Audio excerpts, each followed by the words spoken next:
আমি আবার চলে এসেছি একটা শাড়ি নিয়ে। জানি তোমরা বলবে শুধু শাড়ি কিনছো শাড়ি কিনছো শাড়ি কিনছো, কিন্তু কিচ্ছু করার নেই। এত সুন্দর একটা শাড়ি দেখার পর কেউ চুপ থাকতে পারে?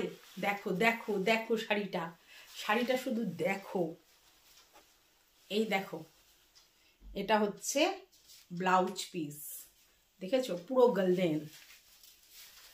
এই দেখো, দেখেছো? ব্রোকেটের মতো।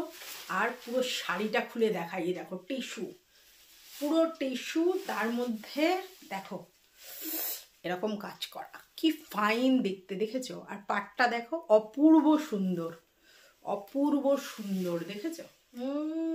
দেখেছো? দেখেছো কেমন লাগছে বলো? কেমন লাগছে বলো? কেমন লাগছে বলো?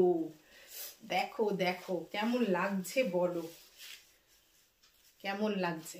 এরকম একটা শাড়ি মানে গায়ে পরলে কেমন লাগবে বলো? আমাদের এখানে একটা নতুন দোকান হয়েছে, মানে দোকানটা আমাদের এখানে নতুন হয়েছে, এমনি দোকানটা আছে, সেটা হচ্ছে নিউ ইন্ডিয়ান সিল্ক এজেন্সি। সেই দোকান থেকে এটা কিনে নিয়ে এলাম। দেখো কেমন লাগছে, অর্গানজা। ভালো হয়েছে? দেখে অবশ্যই জানাবে। এইটা হচ্ছে আঁচল,